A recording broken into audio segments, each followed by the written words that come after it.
कहते हैं कि पुराने वक्तों में एक छोटा सा गांव था। वो गांव ना ज्यादा अमीर था और ना ही बहुत गरीब, मगर लोग अपनी मेहनत और सादगी की वजह से खुश रहते थे। वहाँ खेतों में हरियाली लहराती, दरख्तों पर परिंदे चहचहाते, नदी का पानी गांव के किनारे से गुजरता और लोग अपनी रोजमर्रा की जरूरियात के लिए एक दूसरे पर भरोसा करते थे। हर कोई जानता था कि गांव में कौन सा आदमी कौन सा काम अच्छी तरह कर सकता है।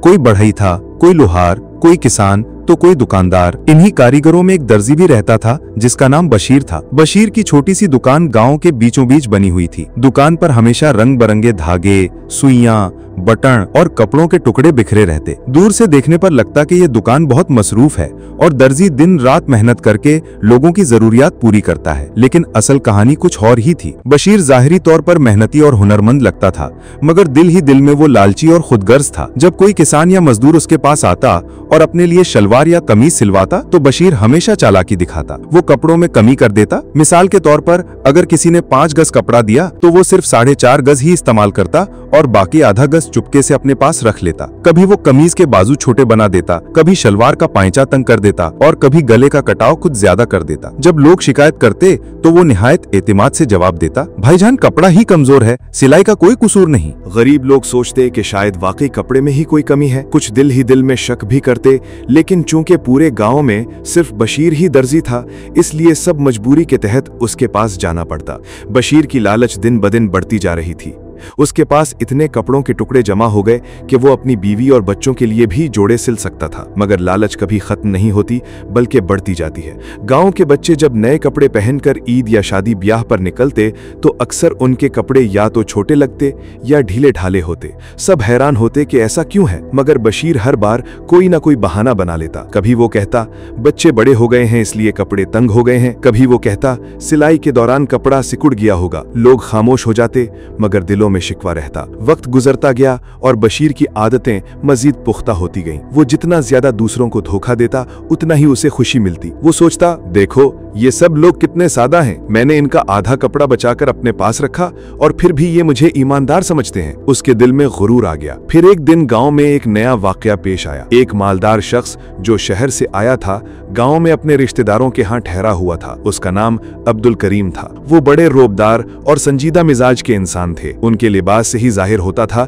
कि वो शहर के पढ़े लिखे और दौलतमंद घराने से ताल्लुक रखते हैं। अब्दुल करीम ने सुना कि गांव में एक ही दर्जी है जो सबके कपड़े सीता है। उसने सोचा कि क्यों ना अपनी शादी की तकरीब के लिए यहाँ से एक शेरवानी सिलवा ली जाए ताकि गांव के कारीगर का हुनर भी आजमाया जाए। वो बशीर की दुकान पर गया और निहायत कीमती कपड़ा निकाला। कपड़ा रेशमी था और उसकी चमक देखकर ही अंदाजा होता था कि ये बाजार में महंगे दामों खरीदा गया होगा। अब्दुल करीम ने बड़े एतमाद से कहा, बशीर ये कपड़ा मेरे लिए बहुत खास है, मैं चाहता हूँ कि तुम इससे एक बेहतरीन शेरवानी तैयार करो, सिलाई में जरा भी कमी न करना। बशीर ने बज़ाहिर आजिज़ी दिखाई और कहा, हुजूर आप फिक्र न करें, मैं अपनी सारी महारत लगाकर ये शेरवानी तैयार करूंगा। लेकिन अंदर ही अंदर बशीर का दिल लालच से भर गया। उसने सोचा, अरे वाह ये तो बहुत कीमती कपड़ा है, अगर मैं इसमें से कुछ हिस्सा बचा लूं तो अपनी बीवी के लिए एक जबरदस्त जोड़ा बना सकता हूं। इतने कीमती कपड़े का कौन हिसाब रखेगा। चुनाचे बशीर ने हस्बे आदत कपड़े में कमी कर दी। जहां बाजू लंबे होने चाहिए थे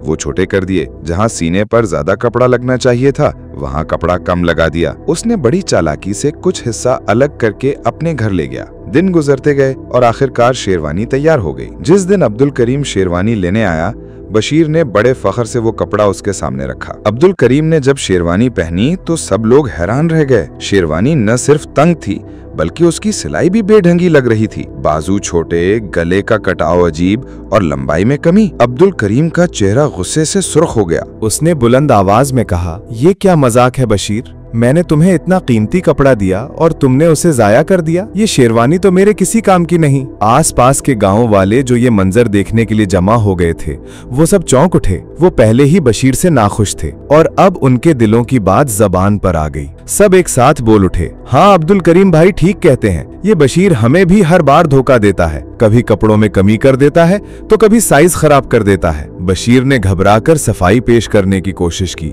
मगर अब कोई मानने वाला न था। अब्दुल करीम ने सबके सामने कहा, ऐसा धोखेबाज इंसान न दर्जी कहलाने के लायक है और ना ही इज्जत के। अगर ये अपने हुनर में ईमानदारी नहीं दिखा सकता तो इसे कारोबार करने का हक नहीं। ये सुनकर गांव वालों ने फैसला किया कि आइंदा कोई भी बशीर के पास कपड़ा नहीं लेकर जाएगा। सब लोगों ने यक जबान होकर कहा, हमें अब तुम्हारी जरूरत नहीं बशीर, हम या तो कपड़े शहर में सिलवा लेंगे या खुद ही कोई और रास्ता निकालेंगे, मगर तुम्हें मजीद मौका नहीं देंगे। ये सुनकर बशीर का दिल बैठ गया। वो जान गया कि उसकी हकीकत सब पर खुल गई है। चंद ही दिनों में उसकी दुकान वीरान हो गई। वो घंटों बैठा रहता मगर कोई गाहक ना आता। उसके पास जमा किया हुआ कपड़ा भी किसी काम ना आया क्योंकि गांव वाले उससे दूर रहने लगे। बशीर ने समझा कि शायद वक्त के साथ लोग भूल जाएंगे और वापस आ जाएंगे, मगर ऐसा ना हुआ। लोग जब भी उसके पास से गुजरते तो कहते, ये वही है जिसने सबको धोखा दिया था। आहिस्ता आहिस्ता बशीर की इज्जत खाक में मिल गई। उसका लालच और खुदगर्जी उस पर भारी पड़ी। वो दिन रात पछताता और सोचता,